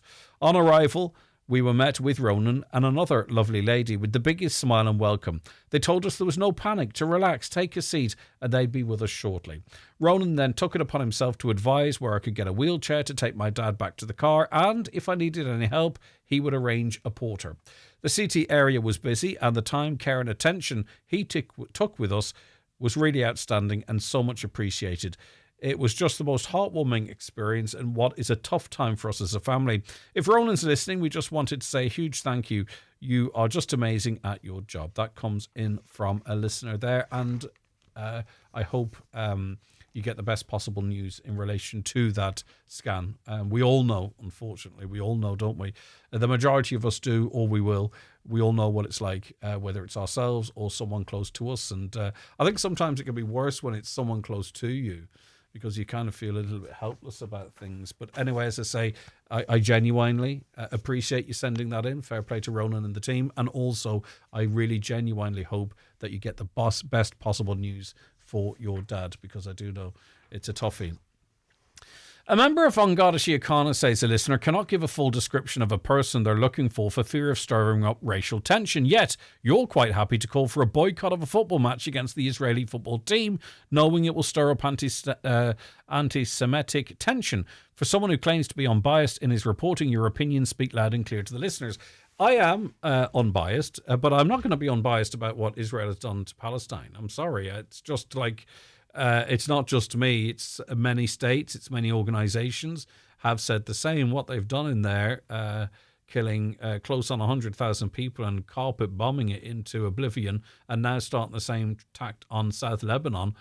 On this occasion, I'm only stating facts, and I don't think, and I hate to bring up the Nazis as an example, but I don't think, there was an expectation to be unbiased in your reporting of what Germany did to the Jews. What I will say is our listeners, the listeners to this show, are clever, and they understand that when we talk about the actions of a nation, we're not talking about the people within it. There was no reference to Jews, for an example. So you can have a good time for Jewish people, but still recognise, as many Jewish people do, that the actions of the government, of which that leads the country, are inappropriate. As it relates to the Garda description, we've carried that information here on this programme previously. I understand where you're coming from, and I do understand there can be sensitivities as well, but we have carried that information where it was relevant. And personally, and I've said this off the record to Gardaí, if it is relevant and can actually lead to a victim getting justice, we shouldn't be all pussyfooting around the place. If I'm a white person, I commit a crime, I'm a white person committing a crime. If it's an Asian person committing a crime, they're an Asian person committing the crime. And if the easiest way to catch either of us is to claim that I was a white male in my early 20s or an Asian male in their early 20s, when that should be deployed, that should be used. I've had a number of comments in today. Now, I'm not familiar with the story. I've had a number of comments in today saying, why aren't you talking about 2 foreign paedophile stings in Dublin yesterday? I don't have that information. Also, it happened in Dublin. But I never get messages in about, funny enough, about, a video circulating on social media of what appears to be an older white gentleman zooming in, taking pictures of kids on a beach, or, a grandfather being convicted during the week of historical sex abuse, or, racial profiling Dennis Donaldson as he faces charges which he denies. All of this stuff that goes on is absolutely horrendous, and I don't weed it out based on someone's race or where they're from. It should all be treated, and I think there should be as much horror and uproar with the abuse of children and the misuse of children, and I don't care where you're from. You should be disgusted, but people seem to ignore. Like Donegal Daily, for an example, do a lot of court report, and there's at least 2 or 3. It seems like there's at least 2 or 3 cases of child abuse, historical child abuse, and no one really seems to say anything. And there's a suspected approach of a child somewhere, and it could be someone who's not from this country, and the internet goes on fire. I'm not saying one's right. What I'm saying, if we all got as angry at the abuse of children, regardless of where people are from, maybe we could call it out more, and maybe we could stop it. But anyway, I'm ranting and I'm raving, and I apologise for that. But anyway, I take your point, by the way. I'm not trying to incite racial tension. And actually, when I was talking at that time, which you may have heard, I specifically referenced that I wasn't speaking about the Israeli population as a whole, but about the government that's making those decisions. So I was very, very clear with that distinction. It's time for Vision Ireland Bingo on Highland Radio. It's Thursday, the 28th of May, Jackpot Day. You're playing for the jackpot prize of €16,600 on the pink sheet. The reference number is S9. It's game number 22. The jackpot number is 33. This number can come out in any position from the next 10 numbers drawn. And now, here are your daily numbers. 1, 57, 88, 8, 61, 32, 58, 11, 83, and finally 43. Phone your claim to 910-4833 before midnight, leaving your name, contact number and the name of the shop where you purchased your book, and we'll call you back the next working day. Get all your Vision Ireland bingo information at highlandradio.com. Get gardening at Alcorns. Right now, find the biggest range of bedding, including geranium, surfinia, begonia, basket and patio plants grown right here at Alcorns. Complement with stunning topiary and standards. For committed, fun and new gardeners, it's all at Alcorns. Check out SuperValue Carndonna's Real Rewards prices this bank holiday weekend. Aldi price match on hundreds of products. Look out for the green tick. At the butcher's counter, strip loin save 33% and half price pork loin. Make real savings every week at Doherty SuperValue Carndonna. What if you could earn a salary, get a degree and build a career helping young people thrive? TUSLA's new social care apprenticeship lets you earn as you learn with a fully paid programme leading to a Level 8 honours degree and a permanent role on graduation. You'll start on over €31,000 a year while gaining hands-on experience supporting care services nationwide. 50 places are available. Applications close Friday, June 5th. Earn as you learn. Apply now at tusla.ie/careers. The Greg Hughes Show with Northwest Truckfest, celebrating 20 years this Saturday and Sunday on Neil T. Blaney Road, Letterkenny. Enjoy live music throughout the weekend, family fun, the spectacular truck convoy, and so much more. Now, welcome back to the programme. I'm joined on it now by Clare County Councillor Pat Burke. Good morning to you, Pat. Thank you for joining us here from the northwest of Ireland. Good morning from County Clare. Yes, indeed. Now, Clare County Council has passed a motion urging the Department of Transport to make high-vis vests mandatory for pedestrians and for cyclists as well. And this is an argument that listeners have made many times in contacts to this show, Pat, but I don't believe it's ever come up as a motion at the County Council. So I presume the background to this motion is as obvious as it might sound. Yes, indeed. And since I put down the motion, it has gathered legs, I suppose. Hence why I'm on with you this morning, if you like. I've been contacted by other radio stations as well, indeed. And I suppose one of the national radio stations there was difficult enough the other morning because they said, oh, you know, is this proposal making it mandatory for people in towns and cities and nightclub or late nights on the streets of Dublin and all of this, you know, that the people would be ticketed if they didn't wear a high-vis jacket, if it was made, you know, legislated for. So I suppose really where the Can I just say something in relation to that, which I don't understand why the default is to try and pick holes in it. We have driving and we have dangerous driving. So Gardaí would always have discretion. So we could have walking and cycling and dangerous walking and cycling. It's not brain surgery here. There would be discretion from An Garda Síochána. They could determine at a time, not that you're standing outside the pub having a vape for crying out loud, but if you're walking on a B road home and you're hard to see and you report it or they come across you. Yeah, exactly. I was just going to make that point, and I'm glad you mentioned it there. Rural Ireland, it's an issue, and as late as this morning, would you believe it? I was out early enough this morning, and there was a woman out walking, and while it was bright at 7 o'clock this morning, you know, it wouldn't have cost her much time to stick on a high-vis jacket there, where she could be seen further away from until you get up close or whatever, you know. So that's, and particularly at the darkness of the evenings. I kind of find in the springtime of the year when the clocks change and we get a bit of a stretch in the evening and people go for their walk in the evening, they don't realise it gets as dark as soon as it does, and before they reach home it has got quite dark, and they haven't bothered to wear a high-vis jacket. It just beggars belief, really, you know, that in the interest of safety, I think it should be mandatory, and as you said, then leave it to the guards to use their own discretion.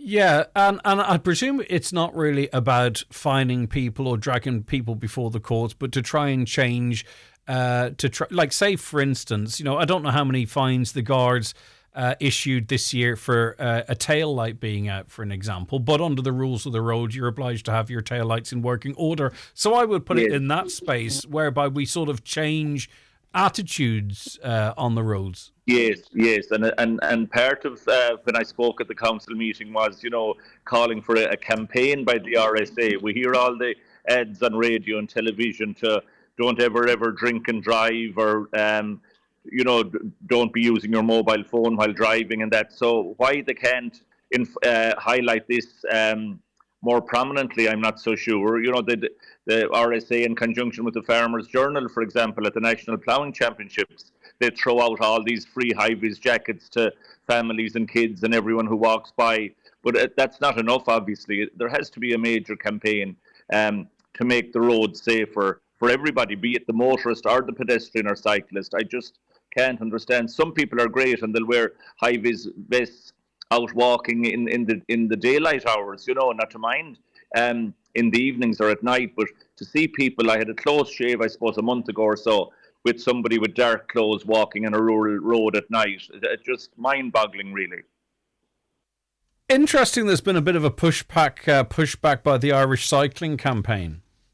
Yes, I'm interested in that one. I would have thought that they would have welcomed something like this, and that if it was made mandatory, it would deter people from cycling. I can't get my head around that at all now, and I don't know the people involved in that, but I heard that there was a bit of a kickback from them, all right, but I didn't speak to them directly. Yeah, and the thrust of what they're saying is, and I get it, is that more effort needs to be put into minimising risk from those who inflict the most damage, which is car, trucks and buses. But rather than finger pointing, and this is what I've tried to change the conversation on this show, Pat, in the past, rather than it just drilling down to a cars versus bikes thing again and again and again, where we absolutely get nowhere. It's about a collective responsibility and what we all can do, because we're all tired of that. I am anyway tired of the combative nature of the road safety conversation when you talk about cyclists and lorries and cars and pedestrians all using the same space. Yes, and I had an email from somebody yesterday, critical as well, saying that it would be more in my line to promote active travel and cycle lanes in towns and villages, and that. That's all very fine, but in rural Ireland, you're not going to have a cycle lane or a street lights out the countryside. Sure, Donegal is a rural county as well, no more than County Clare, and I know, I can imagine you understand where I'm coming from there. It's just not practical, We haven't the money to tar the roads, not to mind install cycle lanes in every back road and street lighting and that. So a bit of common sense is what I'm calling for. I mean, we see modern cars now, for example, have lights on all the time. They're automatically on day and night. So that's to make the oncoming motorist more aware that there is a car coming, I suppose. And why not, adapt the same by wearing a high-vis jacket? I just don't understand why people don't wear them. They're not heavy. They're not a big load to carry. Just put them on and be safe, be seen, I suppose. Okay, let's see what the listeners think. Thank you, Pat. That's Councillor Pat Burke there, Clare County Council. What do you think of that? Would it discourage people from cycling? Would it discourage people from walking? Is it the fact that a lot of them have the big RSA branding on them and people don't like that? I don't believe they're uncomfortable. But why don't we, by default, wear them? And secondly, would you be in favour of, let's say, the soft enforcement of legislation? I don't think any of us wants people, do we, dragged before the courts because they forgot the high vis. But I think, where there are, as we say on this show all the time, contributing factors. And sometimes when you're talking about a road traffic collision, it's also the behaviour of a cyclist or a walker, for that matter. So what do you think about that crazy idea? Would you like to see something proposed similarly in Donegal County Council? This caller says, I wear high vis all the time, but in the summer I do find myself not wearing it. But I mean, like in daylight, I presume we'd have to talk about it being dusk or nighttime. I don't think we'll ever get it across the line, nor I'm not even sure it'd be a good idea that people wear a high vis all of the time.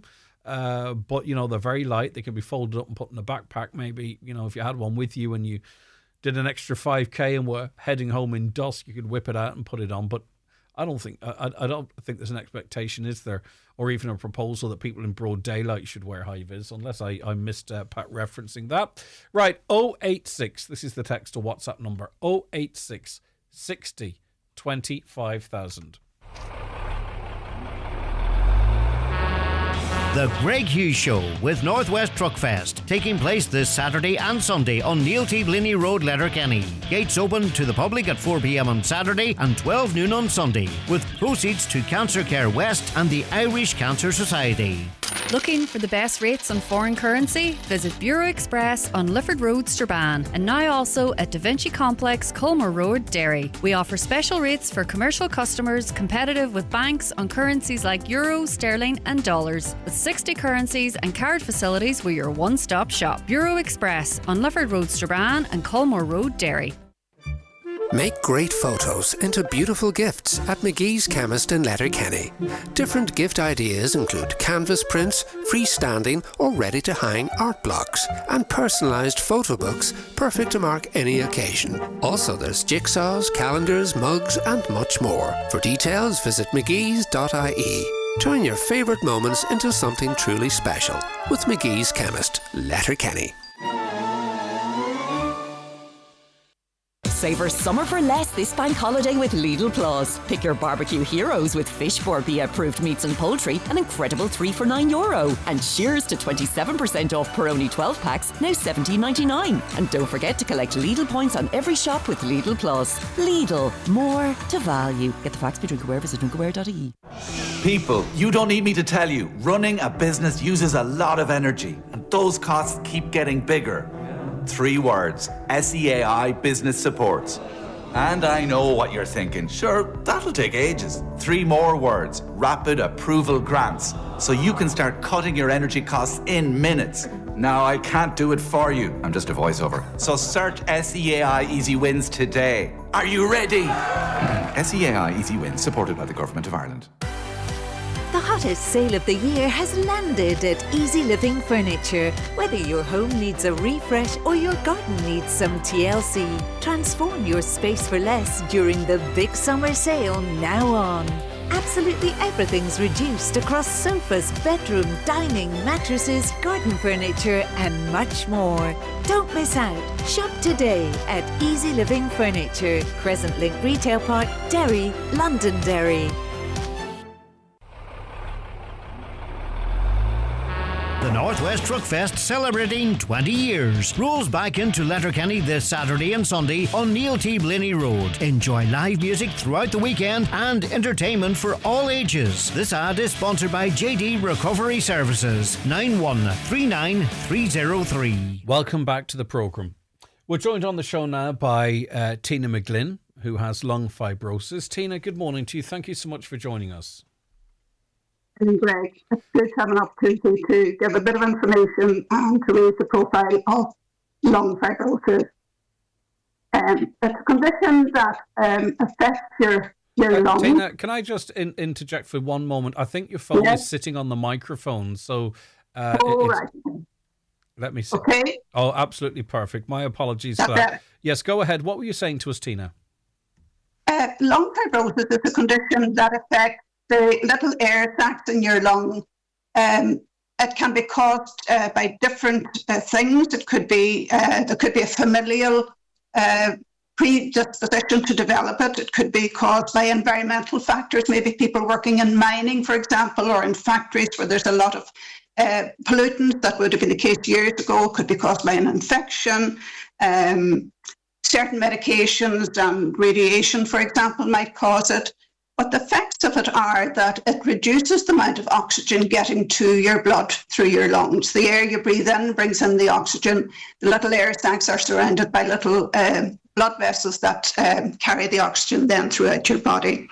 So with lung fibrosis, it can be a progressive condition, and it causes increasing shortness of breath. So people would find it difficult to just do the ordinary everyday tasks that they'd be used to doing, physical activities, walking, maybe going upstairs and so on.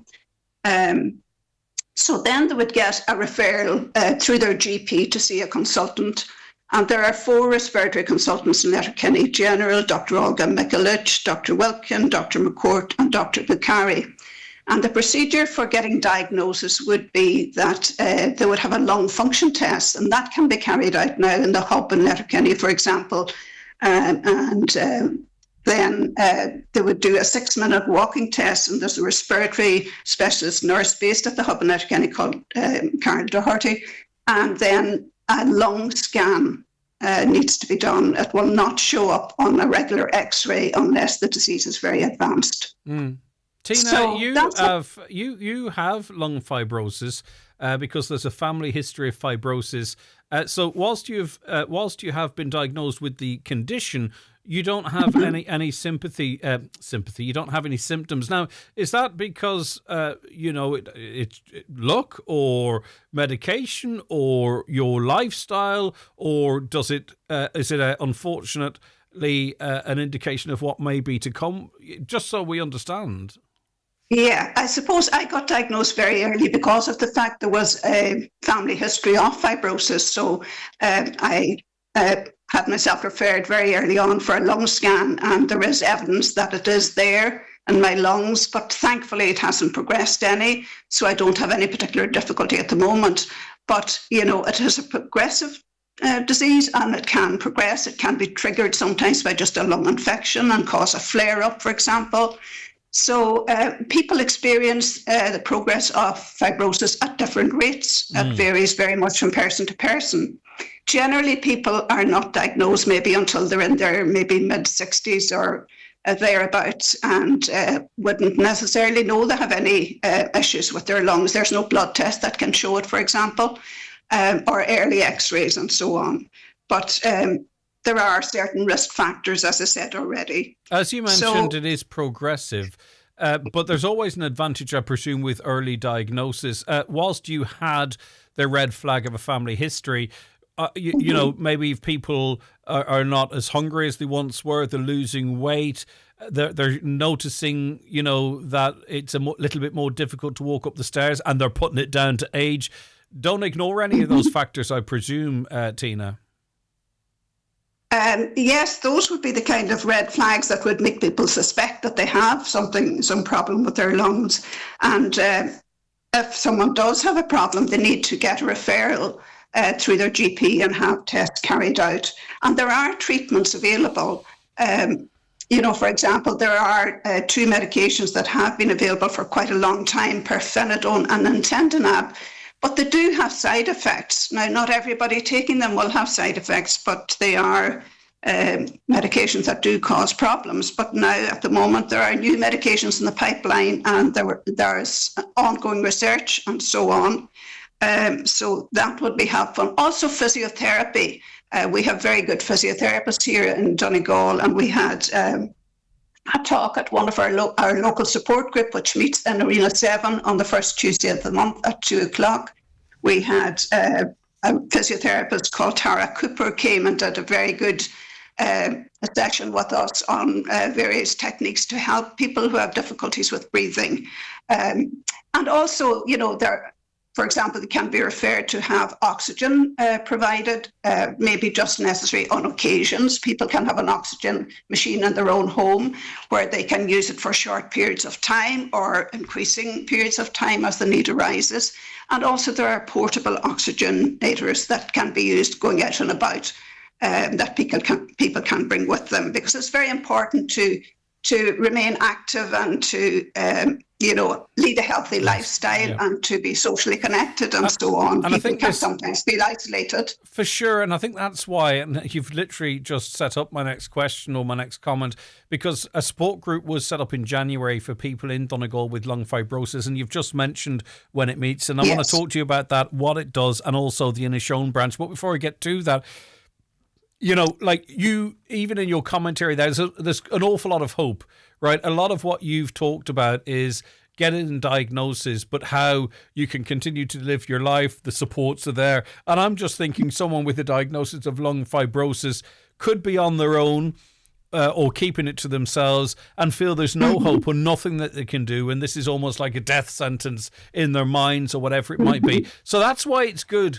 if they are inclined to get involved in this support group, to realize that, actually the more active you are and the more full your life is, the better. So the support group is open to anyone with lung fibrosis. Talk to me more about that, the meetings in Letterkenny, what it does, and I think there's an Inishowen branch being looked at too.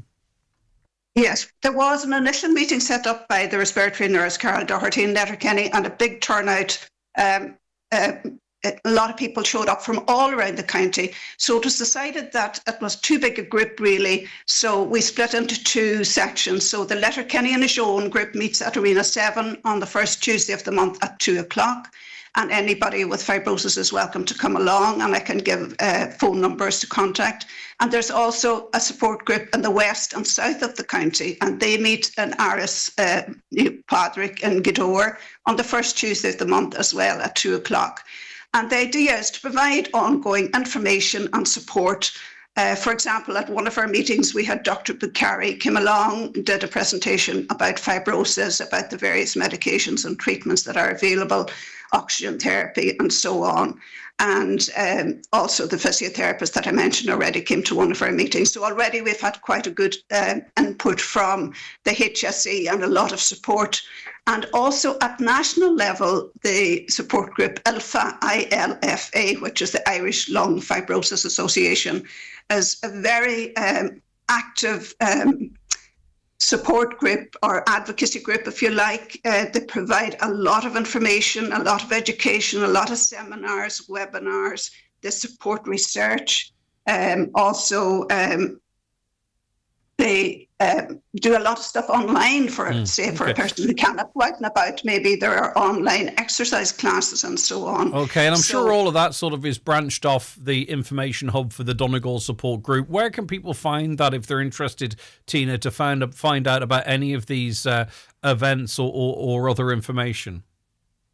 In the Letterkenny area, myself or Roy, Roy's phone number is 087 3929 776. I think what we might do is we'll retain all of those contacts then, right? Because people won't necessarily have a pen and paper. So what we'll do, Tina, off air is we'll get the various contacts for the various regions. And then if anyone contacts us, we can pass that on. Thank you so much for joining us today, Tina. I do appreciate it. Thank you very much, Greg. Lovely to chat to you. Go ahead. There was a recent cycle carried out by Seamus White, and he did a 2,400 kilometre cycle around the Wild Atlantic Way, raising funds for fibrosis.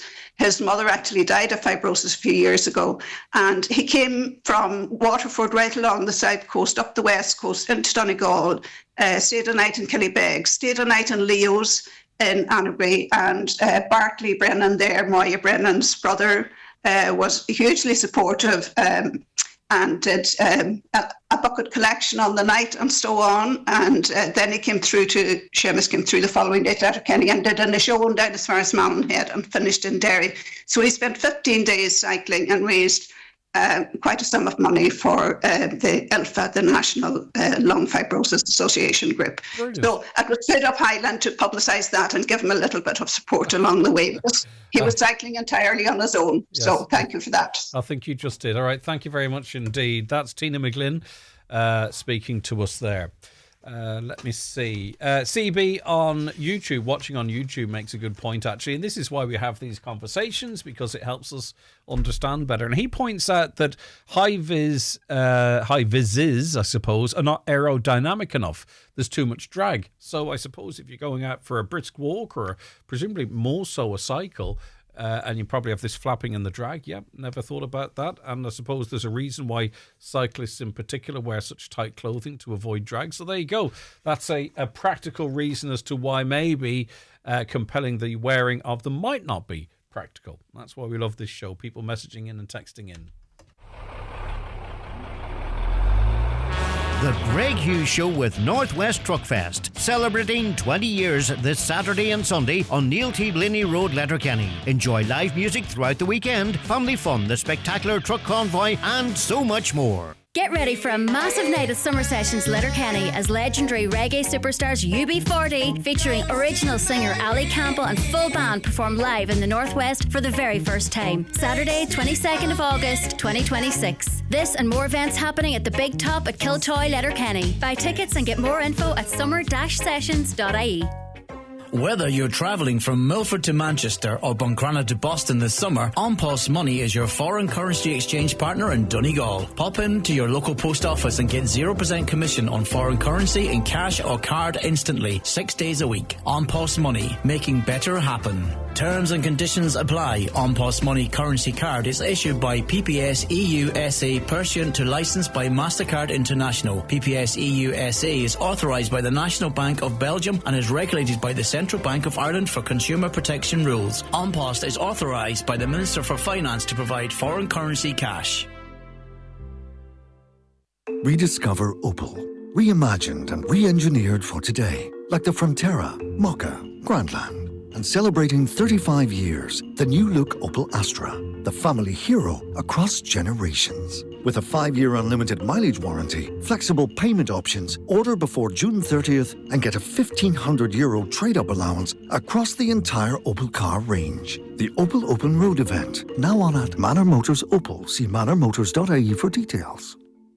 Factories grilled over beef price slump. For more in your Irish Farmers Journal, here's our editor, Adam Woods. The latest on the beef trade as farmers hope for a World Cup burger bounce. €20,000 milk price gap. Scheme funding in firing line as department faces budget cuts. Forestry payments to farmers nosedive. Key tax advice for part-time farmers. Plus everything you need to know about Bloom 2026. Get the Irish Farmers Journal today. In stores or subscribe online. You cannot afford to miss it. Looking for something new in Letterkenny? The all-new Townhouse Bar on Lower Main Street has been completely transformed. Fresh decor, live sport, live music and a brilliant atmosphere. It's the newest pub in town. Come and see the difference for yourself. The Townhouse Bar, Lower Main Street, Letterkenny. Highland Radio weather updates with McElhenney's. Get sorted for summer adventures with our extensive range of fashion, accessories, luggage, sun care and more. Explore our summer collection in-store or shop online at mcilhennys.com. All right, today mostly cloudy with a current temperature of 19 degrees, so the real feel there about 24 degrees. And there'll be a high of 21 degrees, turning to light rain overnight with a low of 13 degrees. Now, Rosina McLaughlin is chairperson of the Buncrana Leisure Centre Committee, and she joins me now. Good morning, Rosina.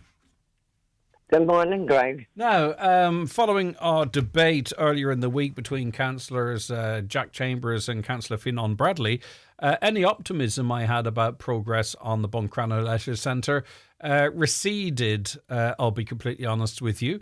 What is the situation? I'm sure you're getting a lot of inquiries as to the state of this project, when it might happen, blooming hell, if it might happen. Yeah, it's gone on a long time, Greg. But honestly, I think it may finally be moving. We are now in the position that we are winding down. The leisure centre was initially made or instigated as a cooperative society limited, and then we got charitable status. So there is a procedure.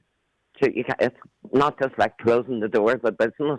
It has to be done legally. So we are now in the process of doing that through a company in Dublin to be able to hand the leisure centre over to the DCC.